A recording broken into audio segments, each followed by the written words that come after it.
Hello friends, ഇന്നത്തെ recipe എന്ന് പറയുന്നത് ഒരു ക്രിസ്മസ് റെസിപ്പിയാണ്. ക്രിസ്മസിന് വേണ്ടിയിട്ട് നമ്മൾ പലതരത്തിലുള്ള കേക്കുകൾ വാങ്ങാറുണ്ട്, വീട്ടിൽ തയ്യാറാക്കാറുണ്ട്. അതിൻ്റെ കൂട്ടത്തിൽ ഞാൻ ഇന്നൊരു സിമ്പിൾ ആയിട്ടുള്ള ഒരു കേക്കിൻ്റെ റെസിപ്പിയാണ് നിങ്ങളുടെ മുമ്പിൽ ഷെയർ ചെയ്യാൻ പോകുന്നത്. ബേക്കിംഗ് ഒട്ടും തന്നെ അറിയാൻ പാടില്ലാത്തവർക്ക് പോലും ഈ ഒരു കേക്ക് റെസിപ്പി അടിപൊളിയായിട്ട് തയ്യാറാക്കിയെടുക്കാൻ പറ്റും. ഒട്ടും ഫ്ലോപ്പായി പോവില്ല. ഞാൻ ഈ പറയുന്ന അതേ മെഷർമെൻറ്റ് തന്നെ നിങ്ങൾ ഉപയോഗിക്കുകയാണെങ്കിൽ നല്ല അടിപൊളിയായിട്ട് നിങ്ങൾക്കും ഈ ടൈപ്പ് കേക്ക് ഉണ്ടാക്കിയെടുക്കാൻ പറ്റും. ബേക്കറിയിലൊക്കെ വാങ്ങിക്കാൻ കിട്ടുന്ന സ്വിസ് റോൾ ഇല്ലേ, അതിൻ്റെ സെയിം പാറ്റേൺ ആണ് ഞാൻ ഈ കേക്ക് തയ്യാറാക്കാൻ പോകുന്നത്. വീഡിയോയിലേക്ക് പോകുന്നതിന് മുമ്പ് ആദ്യമായിട്ടാണ് നിങ്ങൾ ഈ ചാനൽ കാണുന്നതെങ്കിൽ മറക്കാതെ ഈ ചാനൽ സബ്സ്ക്രൈബ് ചെയ്തേക്കുക, ബെല്ലൈക്കണും പ്രസ് ചെയ്തേക്കുക. ആദ്യമായിട്ട് കേക്കിന് ആവശ്യമായിട്ടുള്ള ഡ്രൈ ഇൻഗ്രീഡിയൻസ് നമുക്ക് റെഡിയാക്കി എടുക്കാം. ഡ്രൈ ഇൻഗ്രീഡിയൻസ് തയ്യാറാക്കാനായി ഞാനിവിടെ ഒരു പാത്രം എടുത്തിരിക്കുകയാണ്. അതിലേക്ക് ഒരു ചെറിയ അരിപ്പ വെച്ച് കൊടുക്കാം. അതിൻ്റെ മീതെ നമുക്കിനി ഓരോ സാധനങ്ങളായിട്ട് ചേർത്ത് കൊടുക്കാം. ആദ്യം ഞാനിവിടെ ചേർത്ത് കൊടുക്കാൻ പോകുന്നത് 1/2 കപ്പ് മൈദപ്പൊടിയാണ്. 1/2 കപ്പ് മൈദ എന്ന് പറയുമ്പോൾ 8 ടേബിൾ സ്പൂൺ ആണ് അതിൻ്റെ അളവ്. അരിപ്പയിലേക്ക് ഇനി ചേർത്ത് കൊടുക്കാൻ പോകുന്നത് സോഡാപ്പൊടിയാണ്. നമ്മുടെ ബേക്കിംഗ് സോഡ, അപ്പത്തിനൊക്കെ ഉപയോഗിക്കില്ലേ, അതാണ്. അപ്പോൾ അത് 1/4 ടീസ്പൂണിലും താഴെ മാത്രം മതിയാവും, ഒരുപാടായി പോകരുത്. ഇനി ചേർത്ത് കൊടുക്കുന്നത് 1/2 ടീസ്പൂൺ ബേക്കിംഗ് പൗഡറാണ്. ഒരു നുള്ളു ഉപ്പ് കൂടി ചേർത്ത് കൊടുക്കാം. അത് മധുരം ബാലൻസ് ചെയ്യാൻ വേണ്ടിയിട്ടാണ്. ഞാനിവിടെ എടുത്തിരിക്കുന്ന അരിപ്പ വളരെ ചെറുതായതുകൊണ്ട് ഞാൻ ആദ്യം ഇവയൊക്കെ ഒന്ന് അരിച്ചെടുക്കാം. ഇനിയും കുറച്ച് ഇൻഗ്രീഡിയൻസ് കൂടെ ചേർത്ത് കൊടുക്കാനുണ്ട്. നമുക്ക് ആദ്യം ഇത് അരിച്ച് മാറ്റിയതിന് ശേഷം അതുകൂടെ ചേർത്ത് കൊടുക്കാം. ഈ കേക്കിൻ്റെ ബേസ് എന്ന് പറയുന്നത് ചോക്ലേറ്റ് കേക്കിൻ്റെ ബേസാണ്. അതുപോലെ നമ്മൾ ക്രീമൊക്കെ ആഡ് ചെയ്യുന്നുണ്ട്. ഒരു സ്വിസ് റോളിൻ്റെ ഫോമിലാണ് നമ്മളിത് തയ്യാറാക്കിയെടുക്കുന്നത്.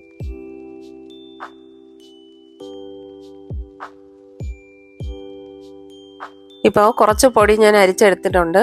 ഇനി അതിൻ്റെ കൂടെ ഞാൻ ചേർത്ത് കൊടുക്കാൻ പോകുന്നത് കൊക്കോ പൗഡറാണ്. കൊക്കോ പൗഡർ 1.5 ടേബിൾ സ്പൂൺ ചേർത്ത് കൊടുക്കാം. ഈ ചോക്ലേറ്റി ആയിട്ട് കുറച്ചുകൂടെ കുട്ടികൾക്കൊക്കെ ഇഷ്ടമാവുന്ന രീതിയിലാണെങ്കിൽ 2 ടേബിൾ സ്പൂൺ ചേർത്ത് കൊടുക്കാം. ഞാനിവിടെ 2 ടേബിൾ സ്പൂൺ ആണ് ചേർത്ത് കൊടുക്കുന്നത്. കൊക്കോ പൗഡറും കൂടെ ചേർത്ത് കൊടുത്തതിന് ശേഷം നന്നായിട്ട് അരിച്ചെടുക്കാം.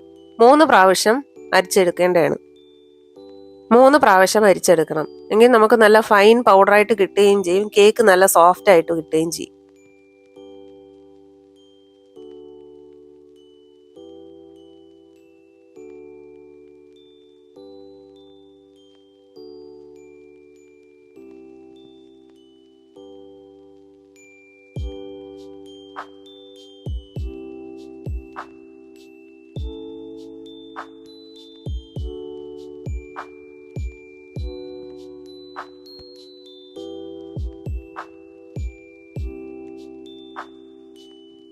ഞാനിവിടെ 3 പ്രാവശ്യം അരിച്ചെടുത്തിട്ടുണ്ട്.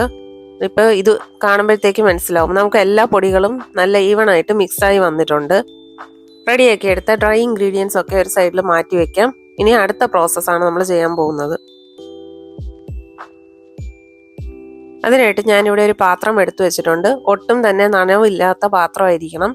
അതിലേക്ക് ഞാനൊരു മുട്ട പൊട്ടിച്ചൊഴിക്കുന്നുണ്ട്.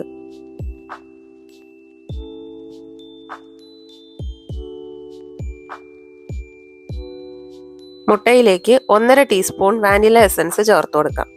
മുട്ടയുടെ സ്മെല്ലില്ലാതിരിക്കാൻ വേണ്ടിയിട്ടാണ് ഇത് ചേർക്കുന്നത്. പിന്നെ കേക്കിനൊരു നല്ല ഫ്ലേവറും കിട്ടും. ഇനി ഇതിലേക്ക് ഞാൻ ചേർത്ത് കൊടുക്കാൻ പോകുന്നത് പൊടിക്കാത്ത പഞ്ചസാരയാണ്. 6 ടേബിൾ സ്പൂൺ പഞ്ചസാരയാണ് ഞാനിവിടെ ചേർക്കുന്നത്. ഇനി ബീറ്റർ ഉപയോഗിച്ച് നന്നായിട്ട് ബീറ്റ് ചെയ്തെടുക്കാം. ഇപ്പം നിങ്ങളുടെ കയ്യിൽ ബീറ്റർ ഒന്നും ഇല്ലെങ്കിൽ സ്പൂൺ കൊണ്ടോ അല്ലെങ്കിൽ വിസ്ക് കൊണ്ടോ ഒക്കെ നിങ്ങൾക്ക് അടിച്ചെടുക്കാവുന്നതാണ്. അല്ലെങ്കിൽ മിക്സിയിലായാലും മതി. ഇതേ ടെക്സ്ചറിൽ തന്നെ നിങ്ങൾക്ക് കേക്ക് നല്ല അടിപൊളിയായിട്ട് കിട്ടുക തന്നെ ചെയ്യും. ആദ്യം 1 മിനിറ്റ് നേരം സ്പീഡ് 1-ൽ ഇട്ടിട്ട് നമുക്ക് ബീറ്റ് ചെയ്തെടുക്കാം. 1 മിനിറ്റ് നേരം കഴിഞ്ഞതിന് ശേഷം നമുക്ക് സ്പീഡ് കൂട്ടാം. നന്നായിട്ട് ബീറ്റ് ചെയ്തെടുത്തിട്ടുണ്ട്. പഞ്ചസാരയൊക്കെ നന്നായിട്ട് അലിഞ്ഞ് ചേർന്നിട്ടുണ്ട്. ഇനി ഇതിലേക്ക് ഞാൻ 2 ടേബിൾ സ്പൂൺ റീഫൈൻഡ് ഓയിൽ ചേർത്ത് കൊടുക്കുകയാണ്.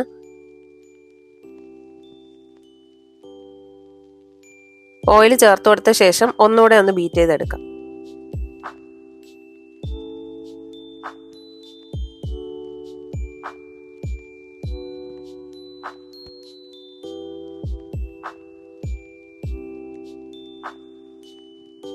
നന്നായിട്ട് ബീറ്റ് ചെയ്തെടുത്തിട്ടുണ്ട്. ഇനി ഇതിലേക്ക് നമുക്ക് ഡ്രൈ ഇൻഗ്രീഡിയൻസ് ചേർത്ത് കൊടുക്കാം. ഞാനിവിടെ പകുതി ഡ്രൈ ഇൻഗ്രീഡിയൻസ് ആണ് ആദ്യം ചേർത്ത് കൊടുക്കുന്നത്. അത് നന്നായിട്ട് ബീറ്റ് ചെയ്തതിന് ശേഷം നമുക്ക് വീണ്ടും ചേർത്ത് കൊടുക്കാം ബാക്കിയുള്ളത്.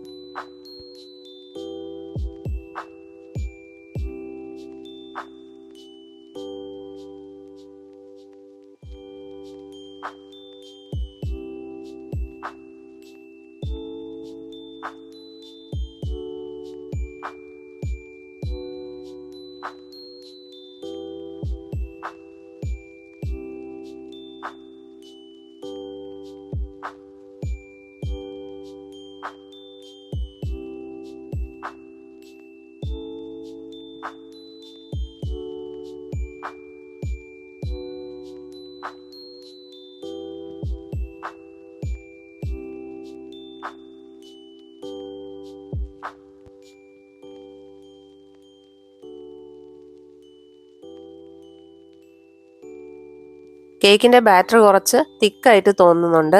ഞാൻ അതുകൊണ്ട് ഇതിലേക്ക് കുറച്ച് പാൽ ഒഴിച്ചു കൊടുക്കാം. ആ കൺസിസ്റ്റൻസി ഒന്ന് ശരിയാക്കാൻ വേണ്ടിയിട്ടാണ്. അതനുസരിച്ച് നമുക്ക് പാല് ചേർത്ത് കൊടുക്കാം. റൂം ടെമ്പറേച്ചറിലുള്ള പാല് വേണം ചേർത്ത് കൊടുക്കാനായിട്ട് കേട്ടോ. ഞാനിവിടെ കാച്ചാത്ത പാലാണ് ഉപയോഗിച്ചിരിക്കുന്നത്. അത് സാരമില്ല, നമുക്കിതിൽ ഉപയോഗിക്കാവുന്നതാണ്. പാല് ചേർത്ത് കൊടുത്ത ശേഷം ഒന്നുകൂടെ ബീറ്റ് ചെയ്തെടുക്കാം.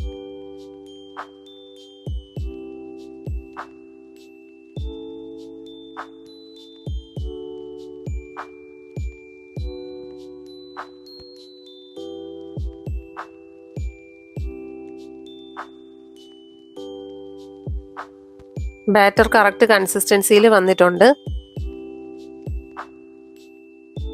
അതിനായിട്ട് ഞാൻ പ്ലേറ്റിൽ കുറച്ച് ഓയിൽ ബ്രഷ് ചെയ്ത് കൊടുത്തിട്ടുണ്ട്. അതിലേക്കൊരു ബട്ടർ ഷീറ്റും വിരിച്ചിട്ടുണ്ട്. അതിൻ്റെ മീതെയാണ് ഞാനിപ്പോൾ കേക്ക് ബാറ്റർ ഒഴിച്ചു കൊടുക്കുന്നത്. ഞാനിവിടെ കേക്ക് തയ്യാറാക്കി എടുക്കുന്നത് നമ്മൾ സാധാരണ ഊണ് കഴിക്കുന്ന പ്ലേറ്റിൽ തന്നെയാണ്. കാരണം നമുക്ക് തിന്നായിട്ടുള്ള കേക്കാണ് ആവശ്യം. മറ്റേ ടിന്നിലാണ് നമ്മൾ ഉപയോഗിക്കുന്നതെങ്കിൽ കേക്ക് പൊന്തി വരുമ്പോഴേക്കും അതിൻ്റെ തിക്നെസ് കൂടുതലായിരിക്കും. അപ്പോൾ ഇതിന് അത്ര തിക്നെസ് ഉണ്ടെങ്കിൽ നമുക്കിത് ചുരുട്ടിയെടുക്കാൻ പാടായിരിക്കും. അതുകൊണ്ട് ഞാനിവിടെ വളരെ തിന്നായിട്ട് മതിയെന്നുള്ള കാരണം കൊണ്ട് പ്ലേറ്റാണ് ഉപയോഗിച്ചിരിക്കുന്നത്. പ്ലേറ്റിലേക്ക് ബാറ്റർ ഒഴിച്ചു കൊടുത്തതിന് ശേഷം ഇതുപോലെ 2-3 പ്രാവശ്യം ഒന്ന് ടാപ്പ് ചെയ്ത് കൊടുക്കുക. ഈ കേക്കിൻ്റെ ഉള്ളിൽ എയർ ബബിൾസ് ഒന്നും ഉണ്ടാവാതിരിക്കാൻ വേണ്ടിയിട്ടാണ് അങ്ങനെ ചെയ്യുന്നത്. എയർ ബബിൾസ് ഉണ്ടെങ്കിൽ കേക്കിൻ്റെ അകത്തൊരു ഹോള് വീഴുന്ന പോലെയൊക്കെ അവിടെ ആയിട്ട് കാണാൻ പറ്റും. അത് അവോയ്ഡ് ചെയ്യാൻ വേണ്ടിയാണ് ടാപ്പ് ചെയ്യുന്നത്. ഇനി കേക്ക് ബാറ്റർ ഓവനിലേക്ക് വെച്ച് കൊടുക്കുകയാണ്. ഞാനിവിടെ ആദ്യമേ ഒരു 10 മിനിറ്റ് പ്രീഹീറ്റ് ചെയ്ത ഓവനിലേക്കാണ് ഇത് വെച്ച് കൊടുക്കുന്നത്. 25 മിനിറ്റ് മതിയാവും ഇതൊന്ന് ബേക്കായി കിട്ടാനായിട്ട്. 180 ഡിഗ്രിയിലാണ് 25 മിനിറ്റ് ഞാൻ ഇത് വെച്ചിട്ടുള്ളത്. അപ്പോൾ അങ്ങനെ ചെയ്യുകയാണെങ്കിൽ കേക്ക് എളുപ്പം തന്നെ ബേക്കായി കിട്ടുകയും ചെയ്യും. അത് കരിഞ്ഞു പോവാതെ ഇരിക്കും. ഇപ്പോൾ 25 മിനിറ്റ് ആയിട്ടുണ്ട്. നമ്മുടെ കേക്ക് നല്ല അടിപൊളിയായിട്ട് റെഡി ആയിട്ടുണ്ട്. കേക്കിൻ്റെ ചൂടാറാനായിട്ടൊന്ന് മാറ്റി വെക്കാം. ആ സമയം കൊണ്ട് നമുക്ക് വിപ്പിംഗ് ക്രീം റെഡിയാക്കി എടുക്കാം. അതിനായി ഞാനിവിടെ 1/4 കപ്പ് വിപ്പിംഗ് ക്രീമാണ് എടുത്തിരിക്കുന്നത്. അതൊരു പാത്രത്തിലേക്ക് ഒഴിച്ചു കൊടുത്തിട്ടുണ്ട്. അതിലേക്ക് 2 ടേബിൾ സ്പൂൺ പഞ്ചസാരയും ചേർത്ത് കൊടുത്തിട്ടുണ്ട്. ഇനി നമുക്കത് നന്നായിട്ട് ബീറ്റ് ചെയ്തെടുക്കാം. ഇത് മധുരമില്ലാത്ത ക്രീമാണ്, അതുകൊണ്ടാണ് ഞാൻ പഞ്ചസാര ആഡ് ചെയ്ത് കൊടുത്തിരിക്കുന്നത്. ആദ്യം സ്പീഡ് കുറച്ചിട്ട് നമുക്ക് ബീറ്റ് ചെയ്യാം. 1 മിനിറ്റ് കഴിഞ്ഞതിന് ശേഷം പിന്നീട് സ്പീഡ് കൂട്ടി നമുക്ക് ചെയ്യാവുന്നതാണ്. ക്രീം പെട്ടെന്ന് തന്നെ റെഡിയായി കിട്ടും കേട്ടോ. ബീറ്റർ ഇല്ലാത്തവർ വിസ്ക് കൊണ്ടും ഇതുപോലെ ചെയ്യാവുന്നതാണ്. മിക്സിയിൽ ഇതുപോലെ ചെയ്തെടുക്കാം ക്രീം. പക്ഷേ മിക്സിയിൽ ചെയ്യുമ്പോഴേക്കും പലർക്കും ഈ ഒരു കൺസിസ്റ്റൻസി കിട്ടാറില്ല. ചില സമയത്ത് ശരിക്കും നല്ല രീതിക്ക് കിട്ടുകയും ചെയ്യും, ചില സമയത്ത് കിട്ടാതെയും വരും. അതുകൊണ്ട് നമുക്ക് ബീറ്റർ ഉപയോഗിച്ച് തയ്യാറാക്കാം, അല്ലാന്നുണ്ടെങ്കിൽ വിസ്ക് ഉപയോഗിച്ച് തയ്യാറാക്കാവുന്നതാണ്. ഇപ്പോൾ തന്നെ ക്രീം കുറച്ച് തിക്കായി വന്നിട്ടുണ്ട്.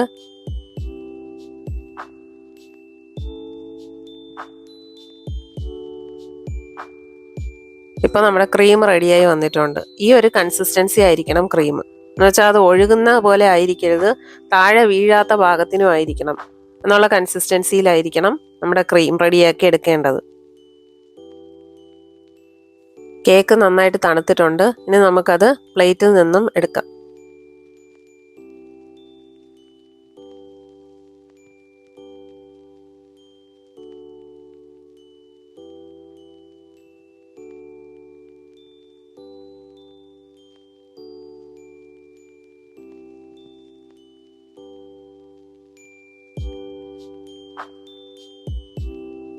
കണ്ടോ, കേക്ക് നല്ല തിന്നായിട്ട് നല്ല സോഫ്റ്റ് ആയിട്ട് കിട്ടിയിട്ടുണ്ട്.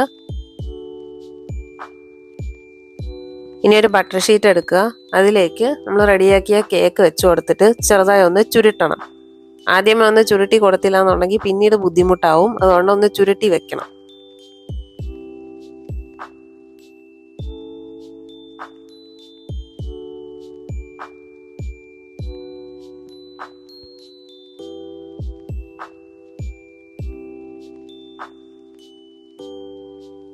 ഇങ്ങനെ റോൾ ചെയ്യുമ്പോഴേക്കും ഒരുപാടിട്ട് പ്രസ് ചെയ്ത് കളയരുത്. കേക്ക് ഒടിഞ്ഞു പോകാൻ ചാൻസ് ഉണ്ട്. ചെറുതായി ഒന്ന് പ്രസ് ചെയ്തെടുത്താൽ മതിയാവും. ഇതുപോലെ ഒന്ന് ചുരുട്ടി ഒരു 2-3 മിനിറ്റ് ഇതുപോലെ അങ്ങ് വെച്ചേക്കുക. അപ്പോൾ ആ മടക്ക് കറക്റ്റായിട്ട് നമുക്ക് കിട്ടും.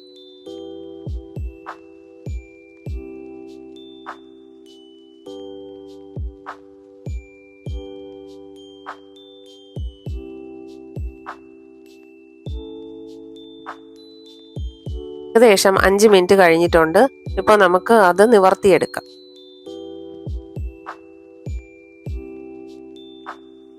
കേക്ക് നിവർത്തിയെടുത്തതിന് ശേഷം അതിലേക്ക് ഒരു ഫോർക്ക് കൊണ്ട് ചെറിയ ഹോൾസ് ഇട്ട് കൊടുക്കാം.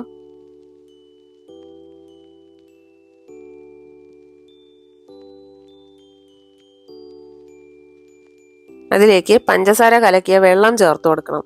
അപ്പോൾ ഞാൻ അതിനായിട്ട് ഇവിടെ 2 ടീസ്പൂൺ പഞ്ചസാര കുറച്ച് വെള്ളത്തിൽ മിക്സ് ചെയ്തെടുത്തിട്ടുണ്ട്. അത് ഇതിൻ്റെ മീതിൽ ഒരു ബ്രഷ് കൊണ്ട് തേച്ച് കൊടുക്കാൻ പോവുകയാണ്.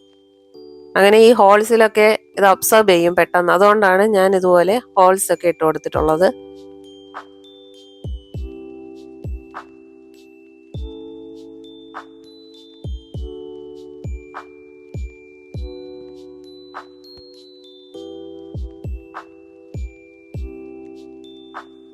അപ്പോൾ കേക്കിൻ്റെ എല്ലാ വശത്തും ഈ പഞ്ചസാരയുടെ സിറപ്പ് നമ്മൾ തേച്ച് കൊടുത്തിട്ടുണ്ട്. ഇനി സൈഡിലുള്ള, ഞാൻ അതായിട്ട് റൗണ്ട് ഷേപ്പിലാണല്ലോ നമ്മൾ കേക്ക് തയ്യാറാക്കി എടുത്തിരിക്കുന്നത്. അതുകൊണ്ട് സൈഡിലുള്ള ഈ 2 പോർഷൻ ഞാനിവിടെ കട്ട് ചെയ്ത് മാറ്റുകയാണ്. കേക്ക് തയ്യാറാക്കുമ്പോൾ നിങ്ങൾ റെക്റ്റാങ്കിളോ സ്ക്വയർ ഷേപ്പിലോ ഒക്കെ തയ്യാറാക്കുകയാണെങ്കിൽ അത് അതേപടി തന്നെ ഉപയോഗിക്കാവുന്നതാണ്.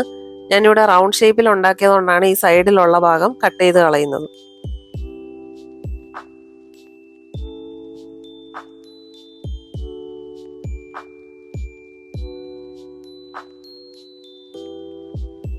രണ്ട് സൈഡും കട്ട് ചെയ്ത് കഴിയുമ്പോഴേക്കും ഈ ഒരു പാകത്തിന് കിട്ടും.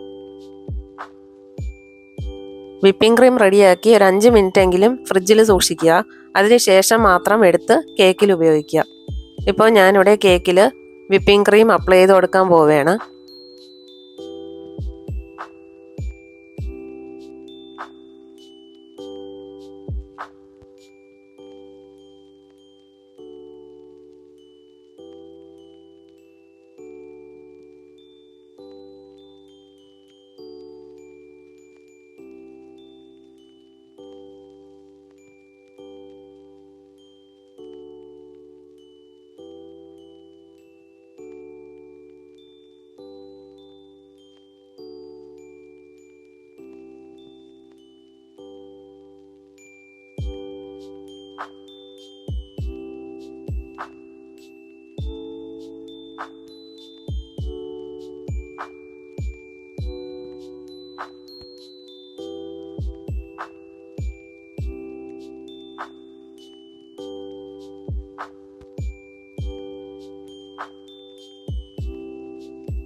നല്ല ഈവൻ ആയിട്ട് കേക്കിൻ്റെ എല്ലാ സൈഡിലും തേച്ച് പിടിപ്പിച്ചിട്ടുണ്ട്. ഇനി നമുക്കിത് നേരത്തെ ചെയ്ത പോലെ തന്നെ റോൾ ചെയ്തെടുക്കാം. റോൾ ചെയ്തെടുത്തിട്ട് സൈഡിൽ ആ 2 എൻഡും നമ്മളൊന്ന് ഈ ചോക്ലേറ്റ് ഒക്കെ പൊതിയുന്ന പോലെ പൊതിഞ്ഞങ്ങ് ഫ്രിഡ്ജിൽ വെക്കുക.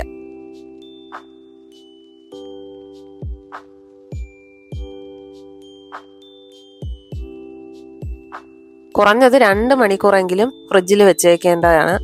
സാധാരണ ഇത് തലേ ദിവസം ഉണ്ടാക്കിയിട്ട് പിറ്റേ ദിവസം എടുത്ത് കഴിക്കുമ്പോഴായിരിക്കും കുറച്ചുകൂടെ ടേസ്റ്റ്.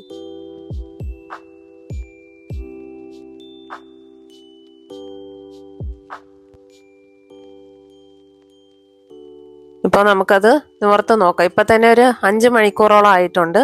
നമുക്കിതൊന്നും തുറന്ന് നോക്കാം. കേക്ക് നല്ല അടിപൊളിയായിട്ട് സെറ്റായിട്ടുണ്ട്.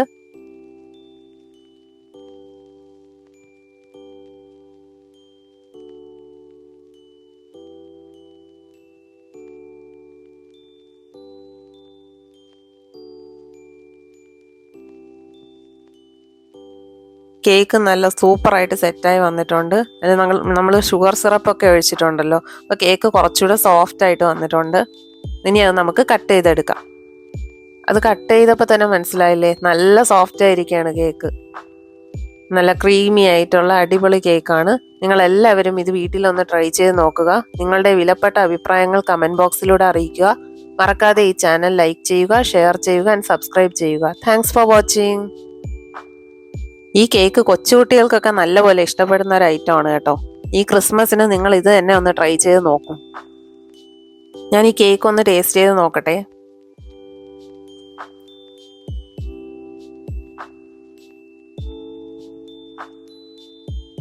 നല്ല ടേസ്റ്റ് ഉണ്ട് കേട്ടോ. നിങ്ങളൊന്ന് ട്രൈ ചെയ്ത് നോക്കണേ വീട്ടിൽ. ഈ ക്രിസ്മസിന് എപ്പോഴും നമ്മൾ നോർമലായിട്ട് ഉണ്ടാക്കുന്ന കേക്ക് പോലെ അല്ലാതെ ഇങ്ങനെ ഒരു സ്പെഷ്യൽ രീതിയിൽ നിങ്ങൾ തയ്യാറാക്കി നോക്കുക.